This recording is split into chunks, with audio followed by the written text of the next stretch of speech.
वो मालकान कह रहे हैं जल्दी से फलां सामान लेके आओ। अच्छा, माल अंदर रह गया? हाँ, माल अंदर गया। मालकान का आर्डर, अफरा तफरी का आलम था। लोग अंदर से कोई बाहर भाग रहे थे, कोई कुछ कर रहे थे। हमें इतला आई कि उस जगह पे आग लग गया जहाँ आपका बेटा काम करता है। तो मैं तो जनाब हमजा शहबाज शरीफ से यही कहूँगा कि ये आपका हल्का है। अस्सलाम वालेकुम नाज़रीन, मैं हूँ तलहा नवीद और आप देख रहे हैं MPG मीडिया। मेरे साथ एक दुखी वालिद मौजूद है जिसका दुख मैं अल्फाजों में बयान नहीं कर सकता, जो इस पर गुजर रही है। और ये ज़ौजा है उस शख्स की जो आग में झुलस गया। जब उसकी वीडियो चलती है ना तो इनके दिल को खींच पड़ती है, क्योंकि वो वीडियो मेरे पास भी है। जब मैंने वो वीडियो देखी तो आप अंदाज़ा नहीं लगा सकते मेरी रूह किस तरह काँप गई थी। लेकिन बेहिस लोग, अमीर तबका, ताकतवर तबका, हमारा जो माशरे है वो अपनी ताकत की बिना पर कानून को भी हाथ में ले लेता है, अदालती निज़ाम को भी हाथ में ले लेता है और इन गरीबों को तन्हा अकेला रोता छोड़ देता है। आज जो कहानी है ना, एक नौजवान लड़के की, 25 से 26 साल का वो लड़का था, घर से काम काज के लिए निकला, लेकिन ऐसी जगह चले गया जहां से वापिस आना अब उसके लिए नामुमकिन है। चाह कभी वो वापिस नहीं आ सकता, इन बच्चों को आके प्यार नहीं कर सकता, अपनी बीवी से पूरे दिन की सूरत हाल नहीं पूछ सकता, अपने बाप के साथ अपने दुख बयान नहीं कर सकता। वालिद मेरे साथ मौजूद हैं। बाकी जो कहानी थी, कैसे वाकया रूनुमा हुआ, मैं इनसे जानने की कोशिश करता हूँ। आपका बेटा काम क्या करता था? मेरा बेटा पहले काम करता था मोबाइल रिपेयरिंग की, और वो कारोबार जो कोरोना की वजह से ज़रा नहीं ठीक चल रहा था, उसके बाद उसने बिल और दुकान का किराया निकालना मुश्किल हो रहा था, तो उसने कहा चलो मैं कोई मेहनत मजदूरी कर लेता हूँ। घर का सर्कल चलाना, का सर्कल चलाने के लिए, मालो दौलत के लिए इंसान अपने बच्चों को पेट पालने के लिए। तो वो ऐसे ही कभी किसी जगह पे काम, कुछ दिन पहले उसको किसी ने उधर लगवा दिया, जो एक फैक्ट्री थी, हसन रेक्सन बनाती थी, उसका नाम था Hasan leather and AJ synthetic. वहाँ पे उसको लगवा दिया। अभी एक हफ्ता ही हुआ था, तो वो रूटीन में जा रहा था, मजदूरी करता था वहाँ पे। तो वहाँ पे बॉयलर वगैरह भी लगे हुए थे और भट्टियाँ वगैरह भी लगी हुई थी, जो तकरीबन गैर कानूनी लगती हैं। जो उनकी जाके देखे ना कोई बंदा, तो उनका जो सिस्टम है ना वो टोटल गैर कानूनी सा लगता है।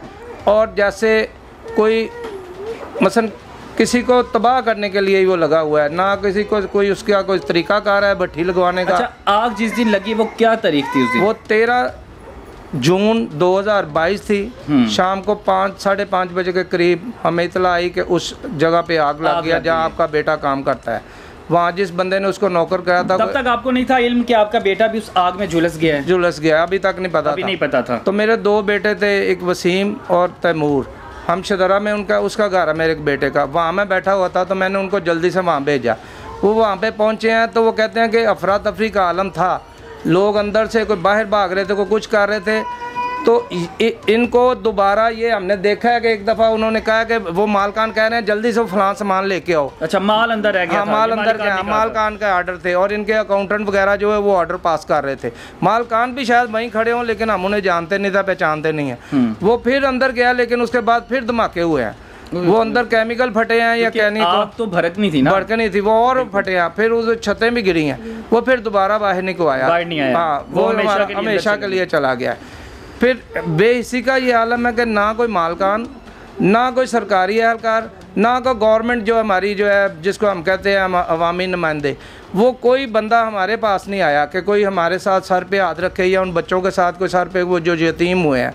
लेकिन आज 10 तारीख हो गई है, 10 दिन हो गया ऊपर, लेकिन मैं कभी इन्वायरमेंट के दफ्तर, कभी लेबर के दफ्तर, कभी सोशल सिक्योरिटी के दफ्तर। मालिकान ने जनाजा भी नहीं पढ़ा? किसी ने कोई जनाजा नहीं पढ़ा, कोई दाद रसी, कोई फ़ोन तक। इवन देन पुलिस ने बड़ी नॉन कोऑपरेटिव। हल्का कौन सा ये हल्का 124 है, 124 जिसमें से हमजा शहबाज साहब जो वज़ीर आला बने हैं वो यहीं से जीत के गए हैं। वो जो हमारे साहब का हमदर्द फैमिली, शरीफ फैमिली, हाँ हमदर्द फैमिली कहूँगा, कि जो हर जगह पहुँच जाती है, हर घर पहुँच जाती है, सर पे हाथ तो रखती है, लेकिन मुझे नहीं उम्मीद कि मदद भी करती होगी। अब देख लेते हैं कि ये वाक़ये के बाद हमजा शहबाज शरीफ यहाँ पर अपने जो पाक कदम है रखते हैं कि नहीं रखते। ये तो इस वाक़े के बाद पता लगेगा, ये हमारी फुटेज चलने के बाद पता लगेगा। अच्छा, तो मैं तो जनाब हमजा शहबाज शरीफ साहब से यही कहूँगा कि ये आपका हल्का है, आपने यहाँ से वोट लेने हैं और दोबारा भी यहाँ आएँ, लोगों को पता चले कि एक खादमे आला का बेटा जो है ना वो भी खादम ही है। लेकिन आगे अब आगे देखते हैं क्या मसला, कहाँ तक वो आते हैं नहीं आते। खादमे आला को अब तक तो याद नहीं आया, अब तक खादमे आला सोए हुए हैं। अब बीवी मेरे साथ मौजूद है उस शख्स की। आखिरी बार जो बात हुई आपकी, आपके खामद से क्या हुई थी? सुबह उठे हैं तो पहले तो नाश्ता नहीं करके जाते थे। अच्छा, जब पहले नाश्ता नहीं थे करते? हाँ जी, बस लस्सी पी के चले जाते थे। उस दिन उठे हैं तो वो मुझे कहते हैं कि आज ना मुझे भूख लगी है, आज मुझे खाना बना दो। तो मैंने खाना नाश्ता बना के दिया है, वो खा के लस्सी पी के चले गए। आपको तो पता ही नहीं था कि आज ये नाश्ता उनका आखिरी नाश्ता है? हाँ जी, पहले हम भी 8 बजे खाते थे, लेकिन उस दिन हमने भी साथ ही खा लिया था। साथ ही खाया, पूरी फैमिली ने उस दिन बैठ के खाना खाया साथ। खा के वो चले गए हैं, इसको 400 रुपये दिया, कहते ये चीज़ खा लेना। खा के तो वो चले गए हैं। तो मुझे, लेकिन उन्होंने मुझे कहा था कि मैं ना अगर लेट हो जाऊँ ना तो मैं डबल शिफ्ट लगा लूँगा, तो आप लोग ना सो जाना। अब दिल में आता नहीं कि यार इतना लेट होने को क्या के चले गए थे? मैंने तो यही समझा था, मैं तो बच्चों को लेके सो गई थी, मुझे ये था कि वो डबल शिफ्ट लगा के शायद काम कर रहे होंगे। तो बच्चे पूछते नहीं हमारे पापा किधर हैं? नहीं नहीं, ये कहता है कि पापा काम पे गए हैं। बच्ची को तो कुछ नहीं पता। अब क्या कैसे गुजारा आगे सोचा है? कुछ कोई हुनर आता है, कुछ आता है आपको कि आपको लगता है कि आगे ज़िंदगी आसान है कि आगे मुश्किल से मुश्किल होती जाएगी दिन ब दिन? ज़िंदगी तो बहुत मुश्किल है, अभी तो बहुत लंबी ज़िंदगी है, किसके सहारे हम ये ज़िंदगी गुजारेंगे? अभी तो आपने बच्चे उम्र देखी क्या है, छोटी, ये जवान बच्ची है, 22-23 साल की बच्ची है, अभी ज़िंदगी की इसने खुशियाँ देखनी थी लेकिन इसकी खुशियाँ छीन ली गई। किसका कसूर है इसमें? हमारी हुकूमत खामोश है। जब ऐसी फैक्ट्रियां लगती हैं उनको, तब ये नोटिफिकेशन, जब सर्टिफिकेट जारी किए जाते हैं, क्या वहाँ पर ये देखा जाता है कि यहाँ हिफाजती तदाबीर पूरी हैं? अगर हिफाजती तदाबीर पूरी हो तो मुझे नहीं लगता कि इस तरह के नुकसान हों। माली नुकसान तो समझ में आ जाता है, लेकिन जो जानी नुकसान होते हैं ना, ये पूरे नहीं होते। अब जो आप बीती या जो भी दुख इस ख़ानदान पर गुज़र रहा है, उन्हें अल्फाजों में हम बयान कर ही नहीं सकते, अल्फाजों में समेट ही नहीं सकती। बाकी रही बात हल्के की, हल्का आपको बता दिया कि किन का हल्का है। दावे इनके बड़े बड़े हैं लेकिन काम मुझे आज तक नज़र नहीं आया। अब आगे देखते हैं कि यहाँ पर पहुँचते हैं कि नहीं पहुँचते। बाकी जो मालिकान हैं, अब गुजारिश उनसे यही है कि इन फैमिली से रब्ता करें, इनकी दाद रस्सी करें, इनके दुख सुख में शरीक हों कि ये छोटे छोटे बच्चे, इनको किसने पालना है? ये इन्हें नहीं पता कि इन पर क्या क़यामत टूटी है।